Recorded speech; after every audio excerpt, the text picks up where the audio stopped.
하나님이여, 찬송이 시온에서 주를 기다리오며 사람이 서원을 주께 이행하리이다. 기도를 들으시는 주여, 모든 육체가 주께 나아오리이다. 죄악이 나를 이겼사오니 우리의 허물을 주께서 사하시리이다. 하나님, 저의 연약을 아시는 그 하나님 앞에 감사와 찬양을 드리며 예배합니다. 저의 시간들은 여전히 연약과 낙심 또 흔들림으로 가득하지만 하나님 앞에서 예배하며 하나님 베푸시는 은혜를 사모할 때에 저희 심령의 믿음과 소망으로 하나님의 언약에 풍성한 것으로 채우실 줄 믿습니다. 예배하는 모든 심령을 받아주시고 예배 가운데 임하여 주옵소서. 모든 말씀 예수님 이름으로 기도드립니다. 아멘. 전능하사 천지를 만드신 하나님 아버지를 내가 믿사오며 그 외아들 우리 주 예수 그리스도를 믿사오니 이는 성령으로 잉태하사 동정녀 마리아에게 나시고 본디오 빌라도에게 고난을 받으사 십자가에 못 박혀 죽으시고 장사한 지 사흘 만에 죽은 자 가운데서 다시 살아나시며 하늘에 오르사 전능하신 하나님 우편에 앉아 계시다가 저희로서 산 자와 죽은 자를 심판하러 오시리라. 성령을 믿사오며 거룩한 공회와 성도가 서로 교통하는 것과 죄를 사하여 주시는 것과 몸이 다시 사는 것과 영원히 사는 것을 믿사옵나이다. 아멘. 찬송가 28장을 함께 찬양하시겠습니다.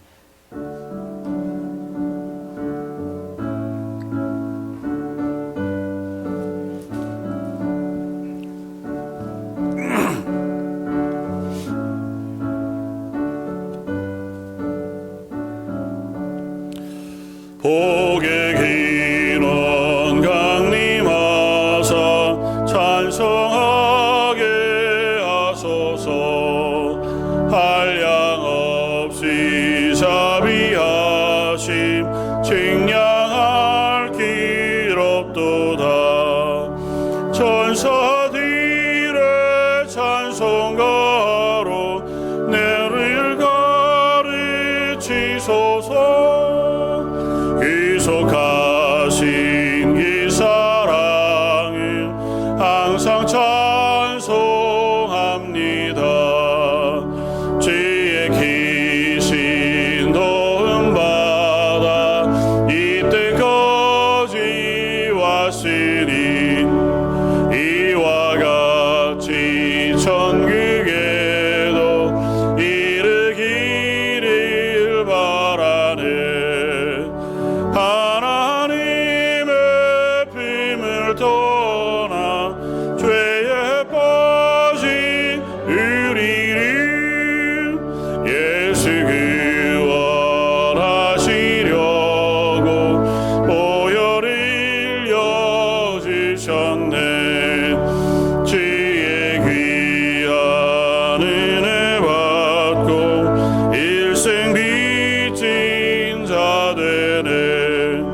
주의 인에 사슬되사 나를 주께 매소서.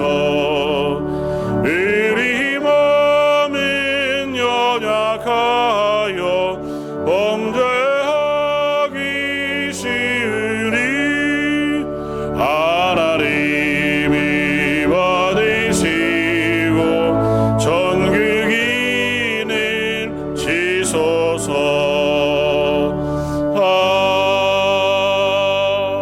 아멘.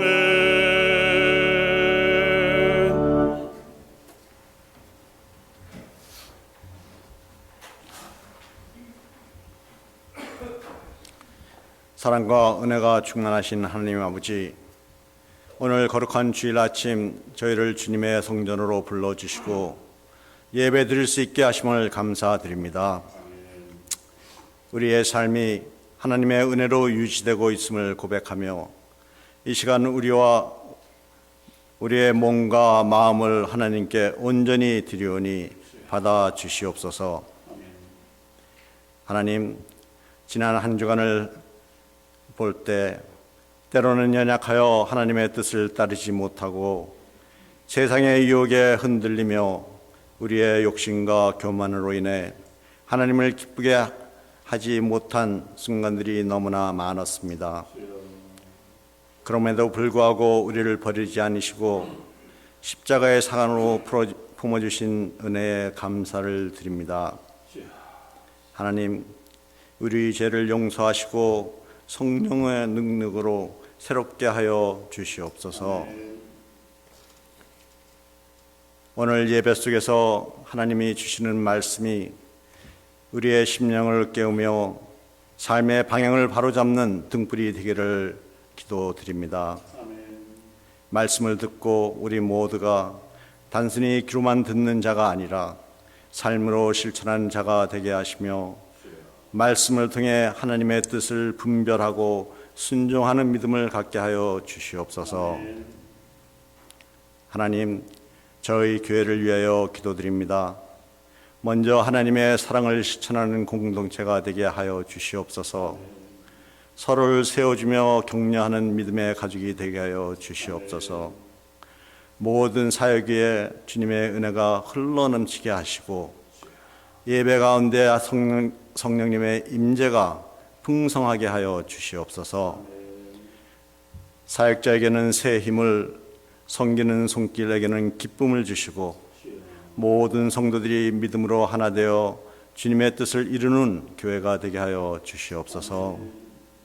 아픔을 겪는 성도들에게는 위로와 치유를 주시고 지친 이들에게는 새 힘을 더하여 주옵소서. 경제적으로 어려운 성도들에게 필요한 것을 채워 주시옵소서. 하나님, 저희 가정을 위해 기도드립니다. 가족들 사이에 사랑과 평안이 흐르게 하시고 자녀들의 마음이 주님의 선하심 안에서 자라게 하여 주시옵소서. 연로한 부모님의 건강과 삶을 축복하여 주옵시고 각 가정의 필요를 채워주시고 갈등은 해결되게 하시며 서로를 이해하고 격려하는 은혜의 가정이 되게 하여 주시옵소서. 우리의 모든 걸음걸음이 주님의 인도하심 속에서 이루어지게 하시고 작은 일에도 주님께 감사할 줄 아는 저희 모두 되게 하여 주시옵소서. 하나님, 말씀을 듣고 행하는 자는 지혜로운 사람이요 복 있는 사람이라 하셨습니다. 기도로 준비하신 목사님의 말씀 열심으로 듣고 마음밭에 새겨서 삶 속에서 실천하고 복받는 저희들 모두 되게 하여 주시옵소서. 어려운 환경 속에서 사명 감당하시는 선교사님들, 그들의 건강을 지키시고 그들의 필요를 채우시며 특별한 은혜를 더하시고 함께 하시고 위로하여 주시옵소서. 가지고 나온 기도 제목들, 우리가 기도로서 구하는 것들이 주님 마음에 합당하게 하시고 가지고 나온 모든 기도 주님 앞에 내려놓을 때 다 응답받는 기도가 되게 하여 주시옵소서. 예배를 위하여 헌신하는 모든 손길들, 육신의 강건함과 하나님의 위로와 평안으로 축복하여 주옵소서. 우리의 구주 되시며 영원한 소망이 되시는 예수 그리스도의 이름으로 감사 기도드렸사옵나이다. 아멘.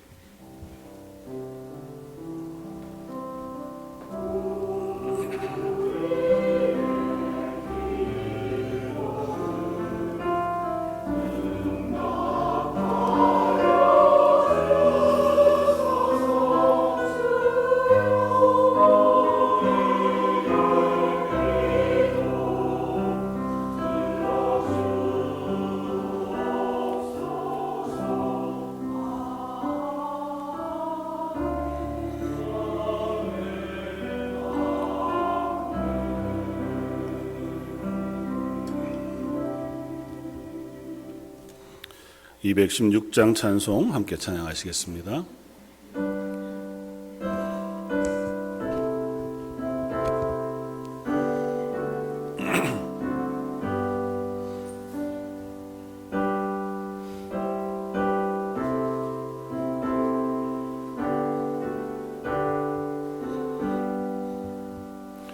성자의 귀한 몸 날 위하여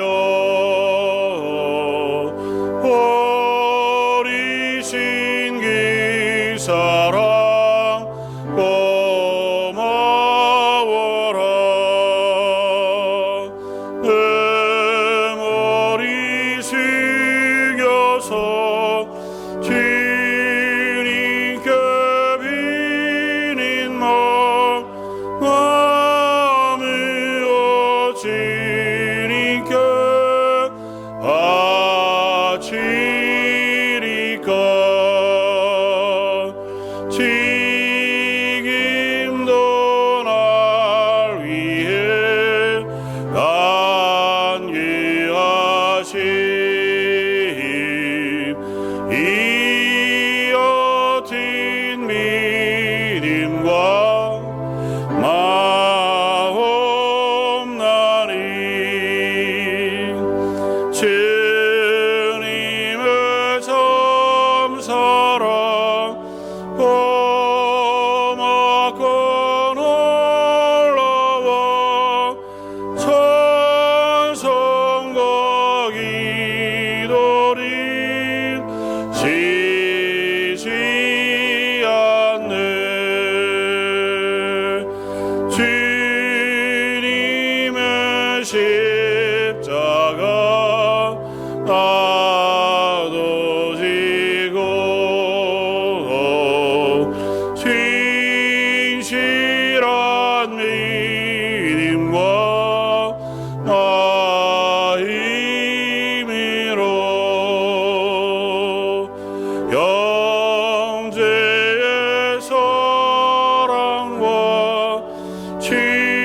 친절한 위로를 네게라 베풀게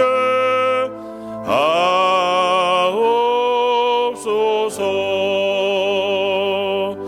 만 가지의 은혜를 받아시리.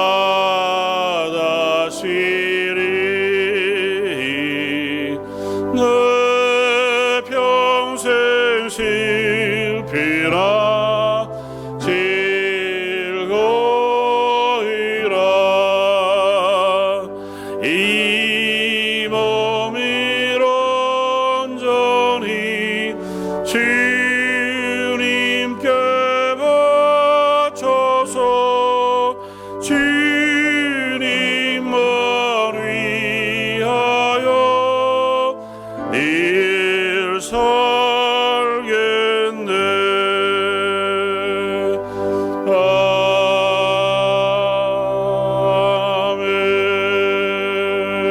아멘. 감사와 찬양을 받으시기에 합당하신 주님, 하나님 앞에 나아오며 하나님을 찬양하고 하나님을 높이며 하나님께 감사의 예배를 드립니다. 하나님께서 우리의 삶의 주인이시며 우리의 모든 것을 주관하여 주시는 줄 알기에 저의 삶에 허락하신 것 중 일부를 예물로 드립니다. 하나님 앞에 드리는 예물을 받아주시기를 원합니다. 10의 1조로 주정헌금으로 감사의 제목을 담아 감사 예물로 선교지를 위하여 기도하는 마음으로 드리는 선교 예물을 받아주시고 하나님 앞에 드려지는 그 물질들이 쓰이는 곳곳에서 성도들의 삶도 함께 쓰여지게 하시되 하나님의 영광이 선포되어지고 복음이 확장되어지는 놀라운 일도 보여지게 하시고 저희들의 삶도 하나님의 은혜 가운데 이 땅에서 아름답게 섬겨지기를 소원합니다. 찬양팀과 찬양대가 하나님을 향하여 마음을 다해 찬양을 올려드립니다. 하나님께서 그 찬양을 흠양해 주시고 함께 한 마음으로 찬양하는 모든 성도들의 고백도 들으셔서 찬양하는 모든 심령 위에 은혜의 복을 부으시고 그들의 삶의 매 순간이 기쁨과 감사로 찬양으로 채워지는 은혜가 있게 하여 주옵소서. 예배를 위하여 수고하는 모든 섬김을 예배로 받아주시길 원하오며 모든 말씀 예수님 이름으로 기도드립니다. 아멘.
오늘 함께 나눌 말씀은 창세기 22장 1절로 6절까지의 말씀입니다.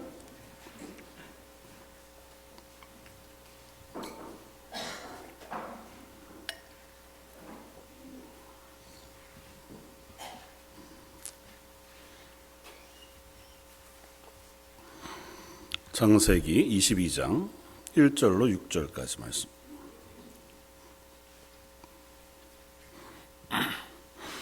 자, 이었으면 우리 한 목소리 같이 한번 봉독하겠습니다.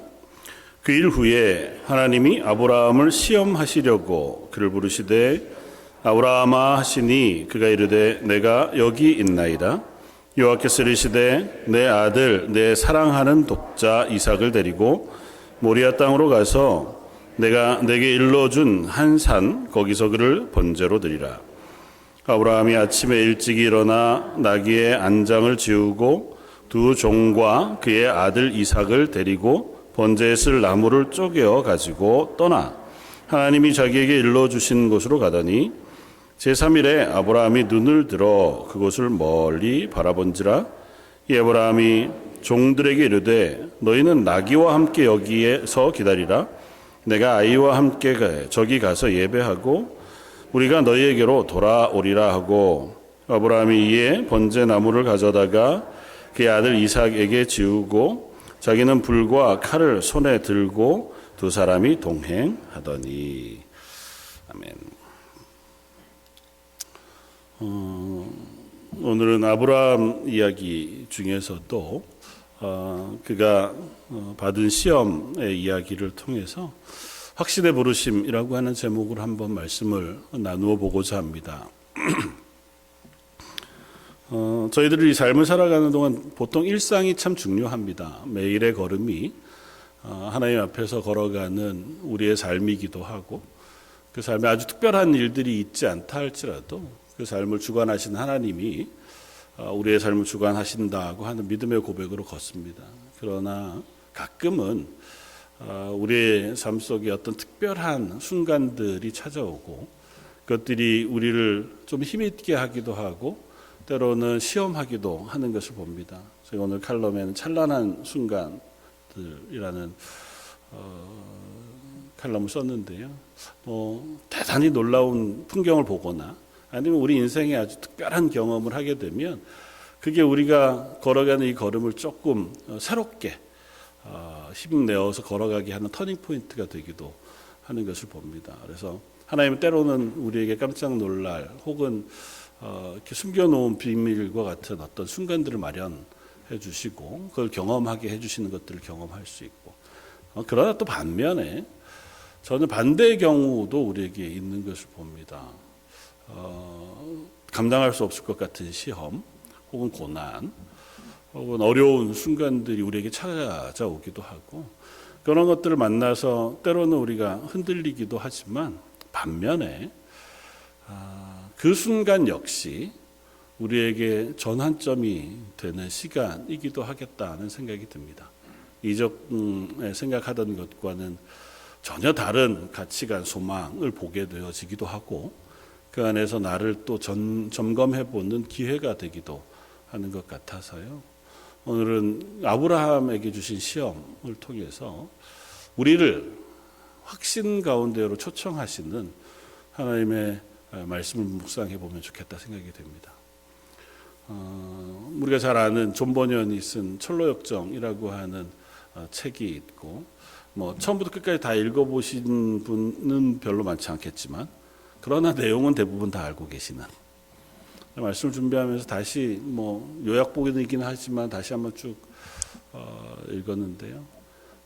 크리스천이라고 이제 소개되어진 주인공이 인생의 특별한 순간을 만납니다. 그건 이제 하나님의 말씀, 성경을 읽는 것이었고, 그 말씀을 읽고 자기의 걸음을 멈추어 서서 내가 지금 살고 있는 장차 망할 이 세상, 성을 떠나서 하나님이 부르시는 그 천국의 도성을 향해 길을 가기로 작정을 하고 길을 떠납니다. 그리고는 하나님 나라에 도착하는 순간까지의 그 걸음을 소설에서 재미있게 쓰고 있습니다.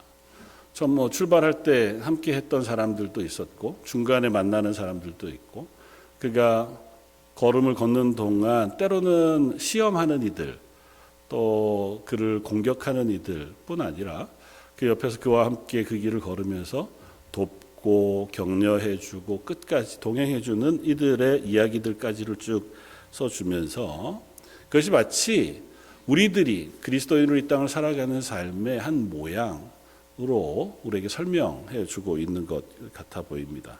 그리고 그 이야기에는 계속 그 길 내도록 여러 번의 시험이 크리스천이라고 하는 주인공을 찾아옵니다.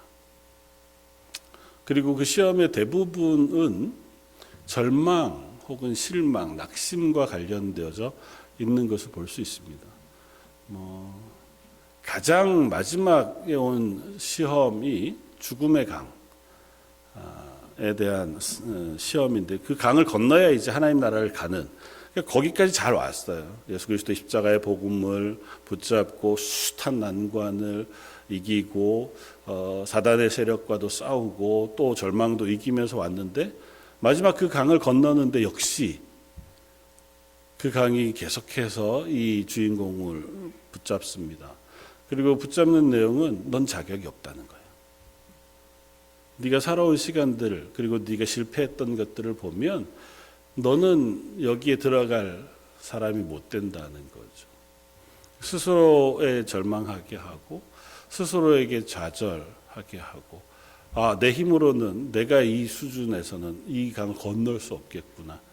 그래서 점점 거기에 멈춰 서리게 하는 그런 시험이 이 성도의 걸음을 멈춥니다. 그때에 그를 돕는 이가 하나 있는데 소망이라고 이름한 동력자고 그가 계속해서 소망으로 그를 격려해주고 그리고 하나님의 언약의 약속을 붙잡고 그 시험을 이겨냅니다. 대부분의 이야기들은 비슷하게 그렇게 연결이 돼요. 중간에 만난 의심의 성, 절망의 거인, 대단히 걸어가는 길이 힘들고 피곤하고 너무 어려워서 조금 쉬었다 가려고 하는 마음에 들린 곳에서 이 의심이라고 하는 시험과 그에서 생기는 낙심의 시험이 이 사람을 덮칩니다. 그렇게 수고해가지고 얻은 결론이 뭐야?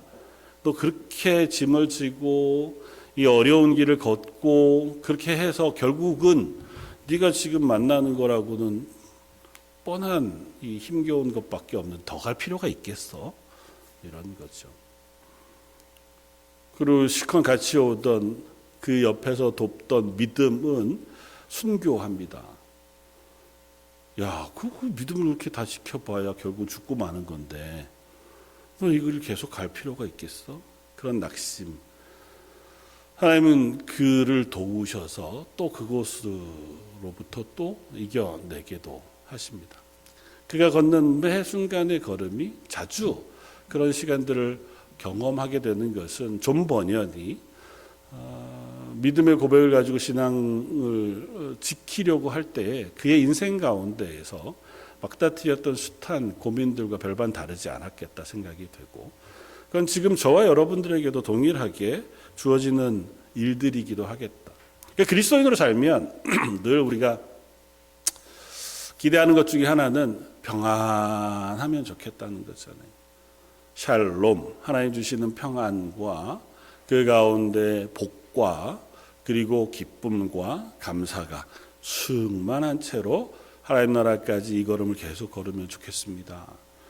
그런데 그렇지 않습니다.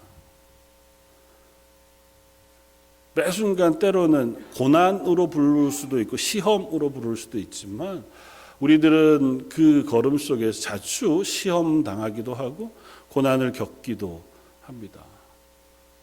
그리고 그것이 내 잘못이든 외부의 환경의 문제든 또 다른 어떤 것이든 간에 그 모든 것을 통과하도록 하나님께서 우리를 허락해 주고 계시다는 거예요.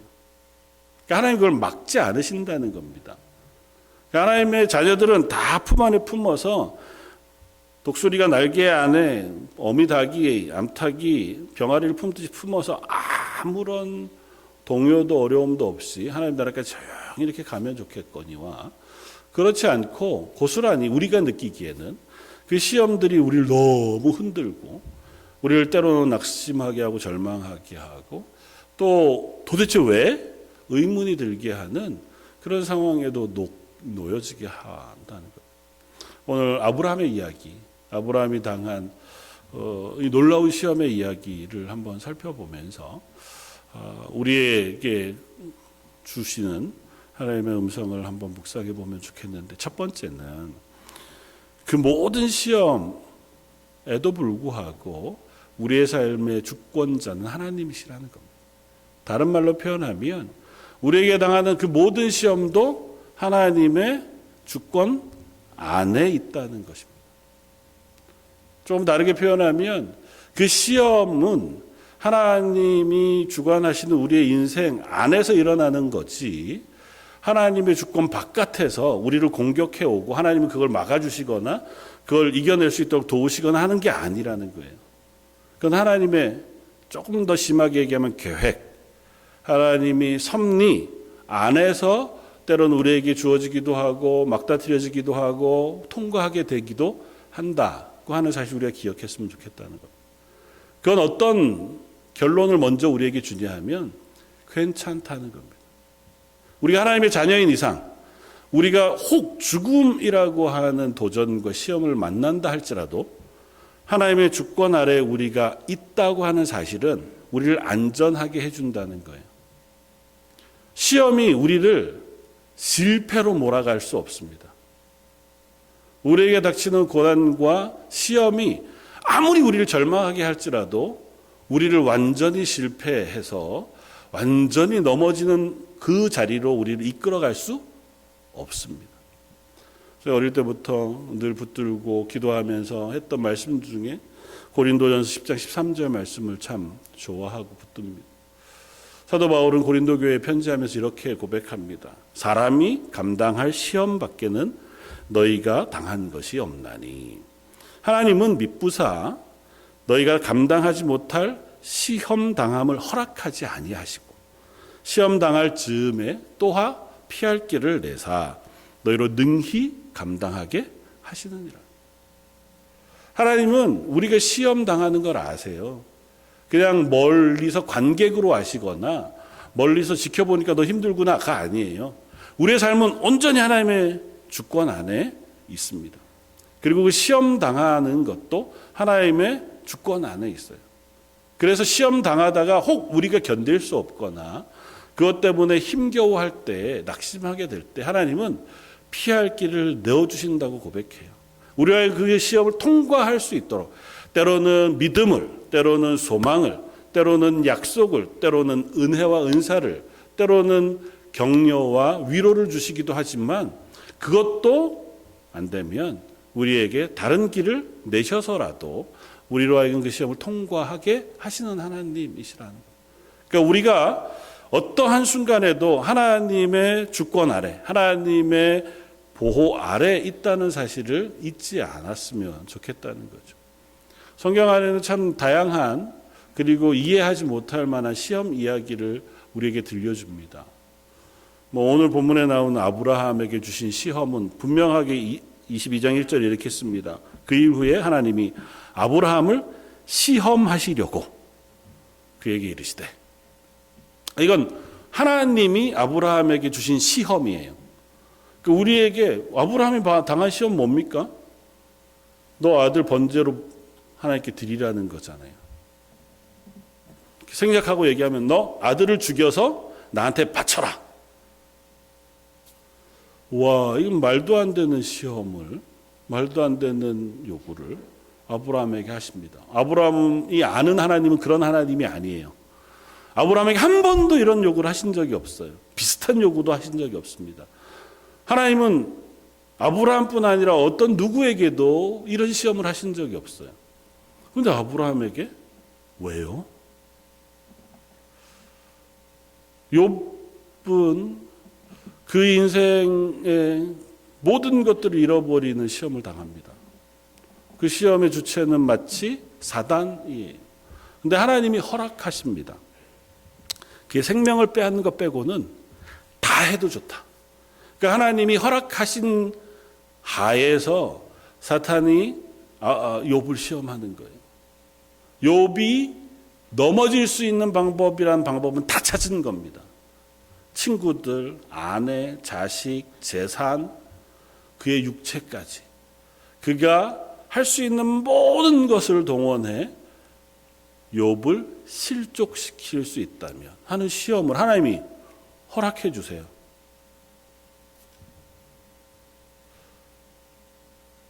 하나님의 아들이신 예수님께서 이 땅에 오셔서 공생의 사역을 우리를 위하여 십자가를 지시기 위한 구원의 사역을 시작하실 때 예수님은 사단으로부터 시험을 받으십니다.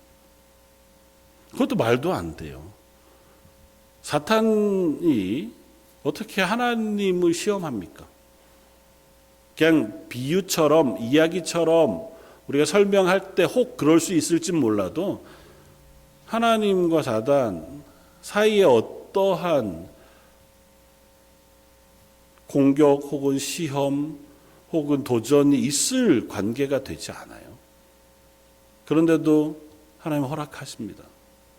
하나님의 아들이신 예수님, 완전한 하나님이신 그 예수님을 향하여 강력한 시험을 사단이 하게 허락하세요. 물론 그걸 통해서 예수님의 뒤를 쫓는, 뒤를 따르는 성도들에게 예수님에게 이 시험한 사탄의 시험이 너희에게도 주어질 것이다고 하는 것을 가르치시고 예수님의 이기신 말씀을 의지해 이기는 그 방법이 우리들에게도 여전히 유효하고 너희도 그렇게 말씀을 붙들고 너에게 주어진 시험을 이기도록 교훈하기 위하여 우리에게 주신 말씀인 것만은 분명하지만 그래도 왜요? 다윗은 바울은 또 어떻습니까? 하나님의 말씀을 전하는 일로 부름을 받았습니다. 그리고 그 일을 위해 목숨을 바쳐가면서 자기의 인생을 다 써서 선교하는 바울에게 가는 곳마다 환영받기는커녕 그를 싫어하고 미워하고 때리고 죽이려고 하고 심지어는 교회 안에서조차 그를 의심하거나 혹은 질투하거나 혹은 그 안에서 의견이 충돌하여 그 사이에서 낙심하게 되는 일들이 바울에게 있습니다. 바울이 하려는 게 자기의 입신양명을 위한 게 하나도 없어요. 잘 살아보겠다 하는 것도 아니고 자기의 명예를 드높이려고 하는 것도 아닙니다. 바울은 기꺼이 하나님의 복음, 예수 그리스도의 십자가의 복음이 전파되어지는 것이라면 나는 아무것도 아니어도 괜찮겠다 라고 고백하면서 그 길을 걷고 있는데도 불구하고 왜 그런 시험이, 그 시련이 바울에게 임하는 겁니다. 잘 대접받으면서 선교해도 힘든 일이에요. 계속 돌아다니면서 이방인들에게 하나님 알지 못하는 이들에게 복음 전하는 게 얼마나 어려울 텐데 잘 대접은 고사하고 굶기를 밥 먹듯 하고 매맞기를 수없이 하고 감옥에 갇히거나 죽을 고비를 넘기는 것 정도쯤은 너무 일상적인 일이었습니다. 그런 걸 생각해 보면 저 여러분들의 삶 안에 시험이 있을 것이다고 하는 건 우리가 너무 고민하지 않아도 알 수 있습니다. 왠지 어떻게인지는 되게 나중에 얘기하더라도 있을 것은 분명해요. 그리고 그 시험은 하나님의 주권 안에 있습니다. 여러분들에게 당하는 시험, 여러분들에게 당하는 고난, 혹 우리들에게 오는 어떤 문제들, 우리를 낙심하게 하고 절망하게 하고 심지어는 막 죽을 것 같이 힘겨운 상황으로 몰고 간다 할지라도 잊지 말아야 할 건 하나님이 그 모든 것 위에 주권을 가지고 우리를 지키고 계시다는 사실입니다. 두 번째는 오늘 말씀 가운데 하나님은 아브라함을 시험하십니다. 하나님 시험하시는 하나님으로 소개가 돼요. 오늘 본문은 아브라함이 그랄이라고 하는 지역에 살고 있을 때이고 그랄이라는 지역은 가나안 땅의 제일 남서부 해안가 쪽에 있는 땅이고요. 그 지역은 나중에 블레셋이라고 하는 나라가 다스리게 되어진 땅입니다. 그리고 거기에는 그 블레셋 지역 전체를 다스리는 왕의 명칭이 아비멜렉인데요.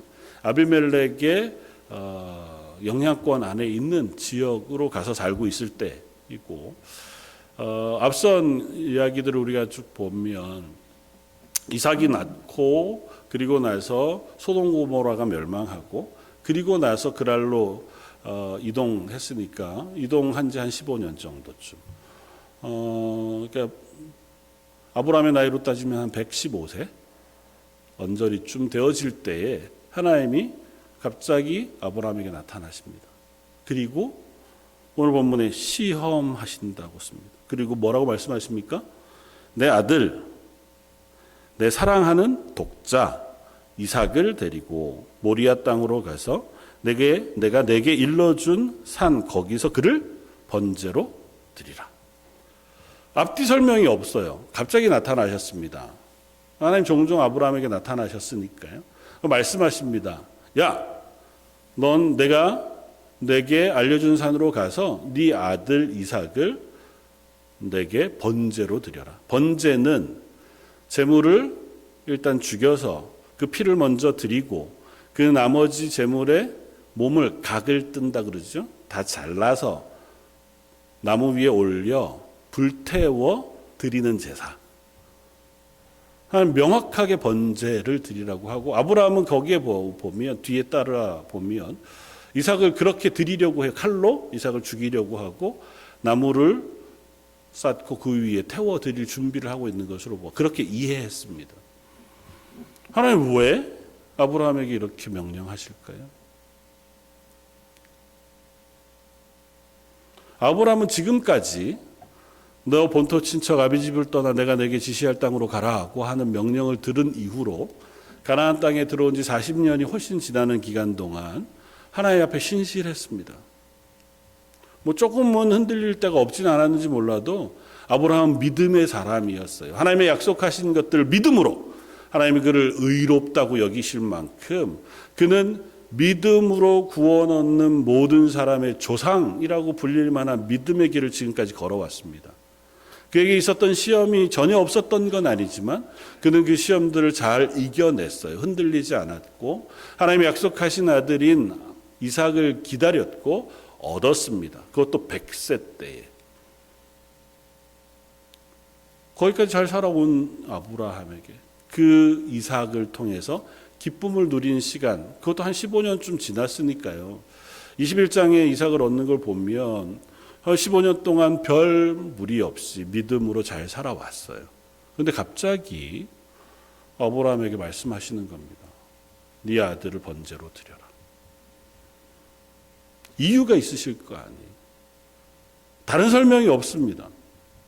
아브라함은 오늘 본문 3절에 아브라함이 아침에 일찍 일어나, 그러니까 밤에 무슨 일이 있었는지는 알 길이 없죠. 고민했겠죠.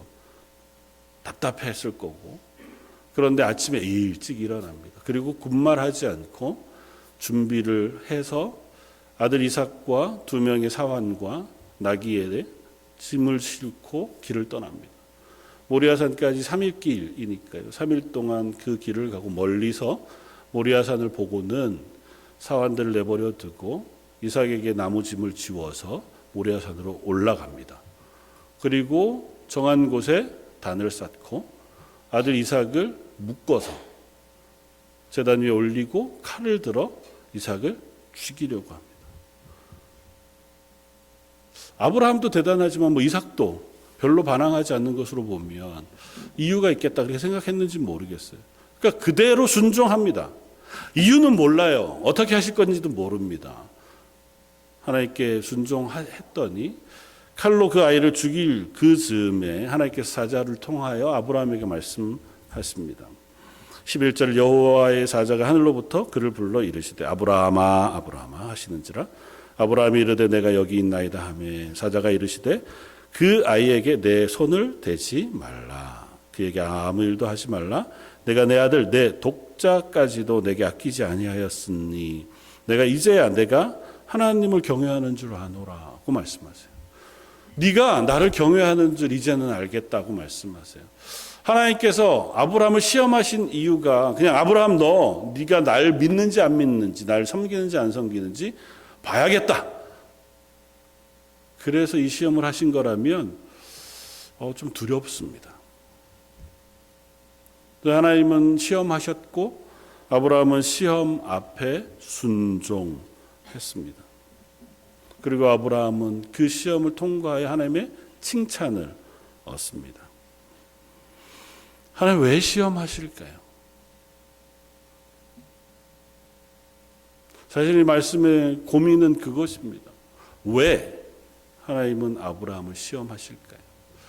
힌트를 얻는 유일한 근거는 1절 맨 앞 단어밖에 없어요. 그 일 후에. 22장 1절 이렇게 씁니다. 그 일 후에 하나님이 아브라함을 시험하시려고 이렇게 씁니다.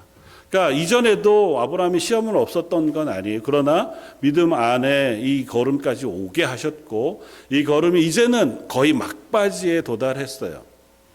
그 도달한 지점, 이미 하나님이 약속하신 대로 아들도 얻었고 이제 이 땅도 샀고 이곳에서 명성도 얻었습니다. 그 모든 것이 다 이루어지고 나서 이 일 후에 하나님께서 한 번 더 아브라함을 시험하세요. 이 일 후에, 그 일이 뭘까요? 아마 앞쪽에 있었던 22장 마지막에 있었던 이야기들이겠죠.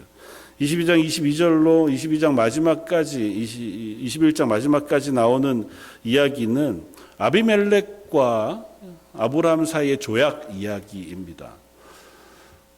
아브라함이 이 그랄 땅으로 내려가서 살 때에 아브라함의 위기가 한번 닥쳤습니다. 나이가 굉장히 많을 텐데 사라가 이 아비멜렉이라고 하는 왕이 사라를 보고 반해요.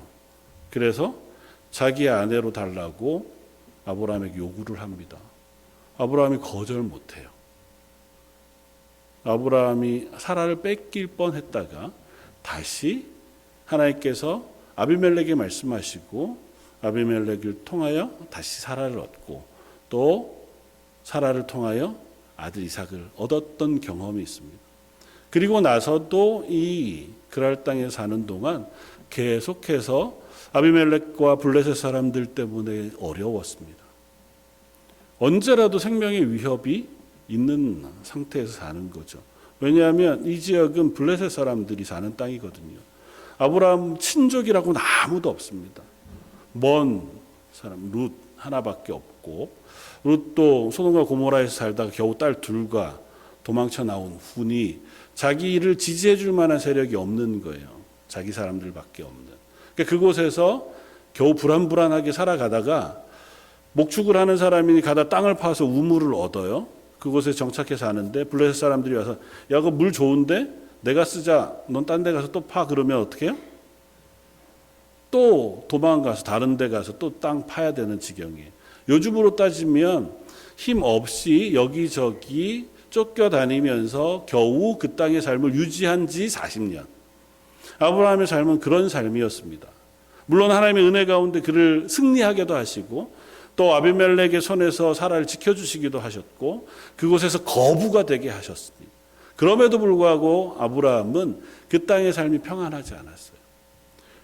저와 여러분들이 이민의 땅에 사니까 와서 저에게 정착하고 안정을 누리는 것에 대한 기대들을 생각해 보면 조금은 이해할 수 있을지 모르겠습니다. 저희에 비하면 한 100배, 1000배는 더 훨씬 불안한 삶을 산 것이 아브라함이었을 텐데 그 삶이 마지막 종착역을 맞이한 게 21장 22절 이하예요. 하나님을 아비멜렉이 만나고 아브라함의 하나님이 얼마나 두려운지 알았습니다. 그리고는 자기의 군대 장관 비골과 함께 아브라함을 찾아와요. 그리고 야, 너하고 나 사이에 조약을 하자. 서로가 서로를 평화롭게 인정해 주는 조약을 하자. 우리도 너희를 건들지 않을 터이니 너도 니네 하나님을 통해서 우리를 건들지 않는 평화 조약을 맺자.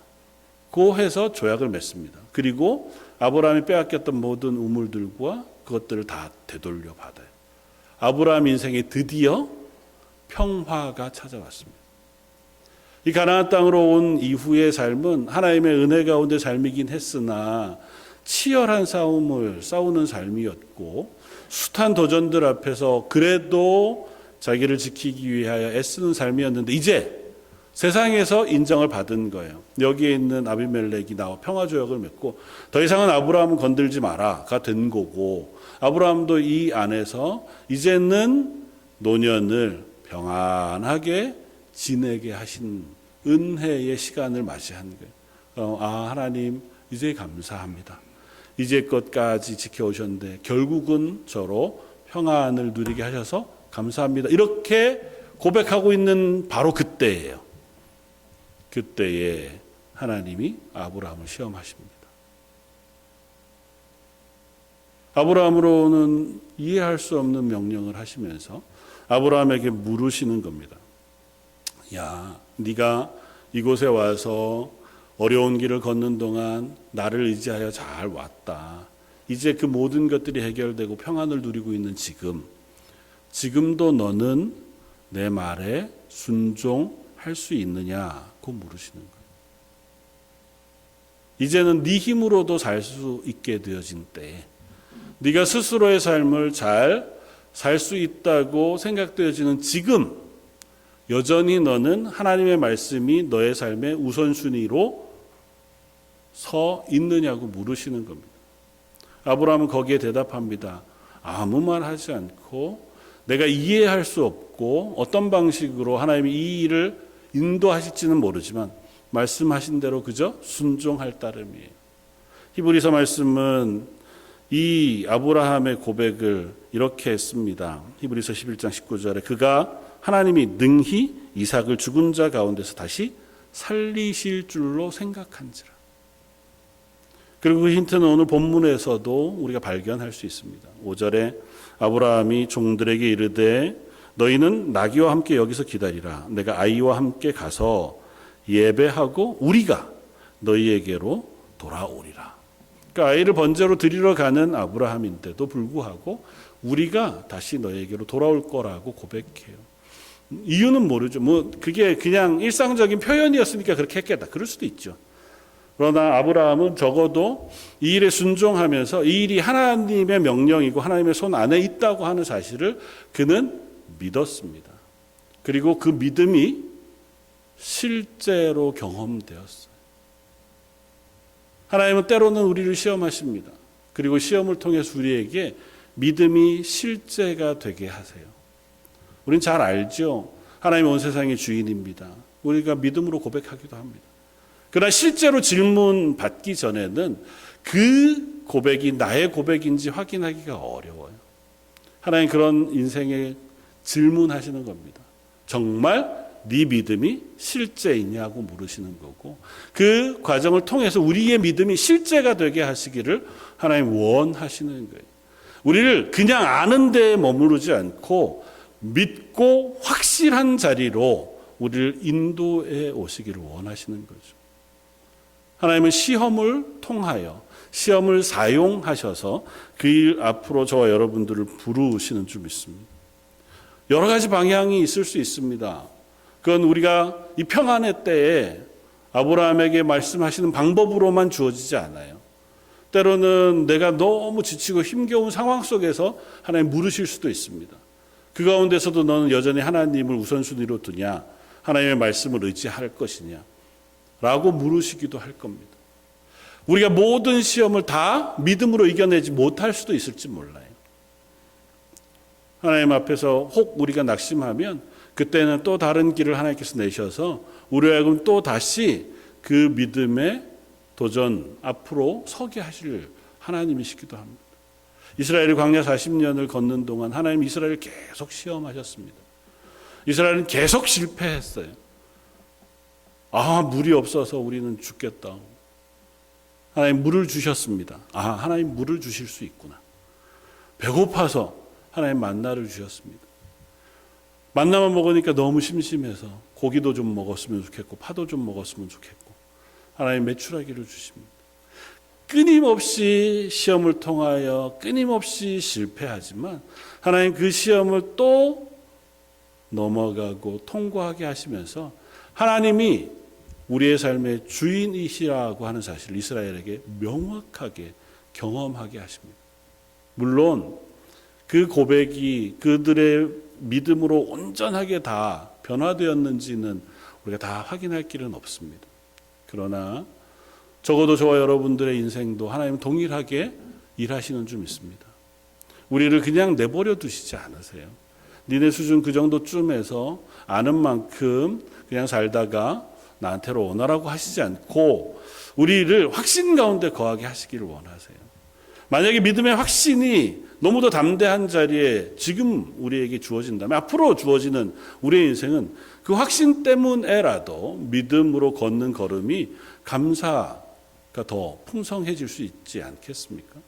만약에 그 확신이 없는 상태면 시험이 올 때마다 우리는 도전을 받고 그것 때문에 좌절하고 그것 때문에 낙심하게 되어질지 몰라요. 그 시험을 통과해야 그 시험 속에서 하나님이 이 시험의 주인이신 것을 인정하고 그 하나님이 나의 하나님이신 것을 인정해야 그 다음에는 그 시험이 올 때 그래도 하나님이 이것 통해서 또 나에게 가르치시고 은혜 베푸실 것이 있나 보다 하는 마음으로 그 과정을 통과할 수 있는 힘이 생겨지기도 할 겁니다. 그게 테스트든 아니면 우리를 유혹한 템프테이션이든 어떤 것이든 간에 그 모든 것은 다 하나님의 주권 아래서 우리에게 주어지는 것인 줄 알아서 하나님 저희가 시험을 통과하며 하나님을 발견하게 해주십시오. 이 시험 가운데에서 내 믿음이 실제가 되는 은혜를 경험하게 해주십시오. 우리의 인생에 허락하시는 것 중에 하나님이 모든 것을 변하여 선하게 하실 수 없는 것은 하나도 없는 줄 믿습니다. 저 여러분들의 걸음 속에 처음부터 끝까지 지금부터 영원토록 동행하실 하나님을 기억하고 기대하면서 우리에게 주어진 걸음을 믿음으로 걷는 저와 여러분들 되시기를 주님의 이름으로 부탁을 드립니다. 한번 같이 기도하시겠습니다. 아브라함에게 저희로서는 이해할 수 없는 시험을 하시지만 그 시험이 우리를 향하여 그 하나님의 신실하심과 하나님의 선하심을 보게 하는 이유가 되게 한 줄 믿습니다. 하나님 아브라함에게 동행하시며 그의 삶의 주권자가 되어주신 하나님께서 지금은 저희들의 인생에 동행하시며 저희의 인생의 주권자가 되시는 줄 믿습니다. 그 하나님을 신뢰함으로 그 하나님의 말씀을 붙들고 저에게 주어진 이 땅의 삶을 담대하게 걷기를 원합니다. 가끔은 좌절할 만하고 가끔은 낙심할 만합니다. 그때에는 하나님 저희를 격려해 주시고 위로해 주시며 하나님이 주시는 소망으로 다시 일어날 수 있는 힘도 허락하여 주옵소서. 예배하는 모든 성도들 마음속에 은혜와 또 소망과 믿음을 허락해 주시길 원하옵고 모든 말씀 예수님 이름으로 기도드립니다. 아멘. 찬송가 435장을 함께 찬양하시겠습니다.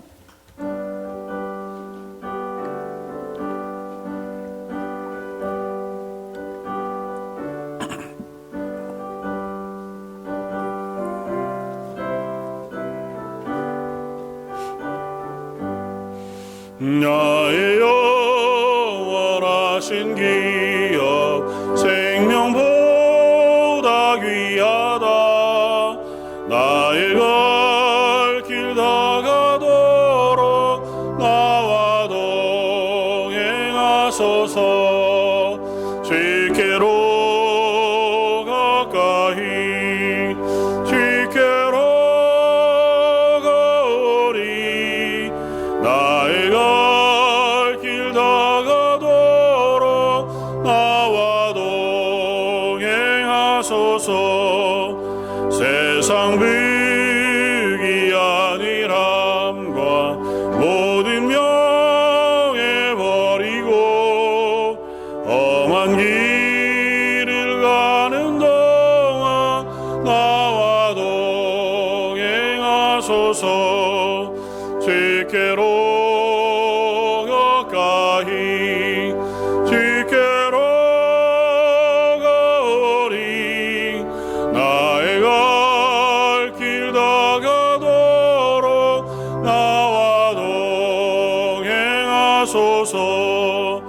얻은 것 지나가며 험한 바다 건너서 전 국민에 이르도록 나와 동행하소서. 주께로 가까이 주께로 거리 나의 갈 길 다가도록 나와 동행하소서.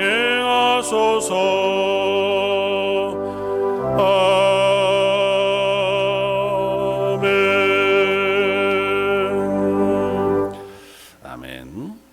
교회 강구 말씀 주보를 참고해 주시면 좋겠습니다.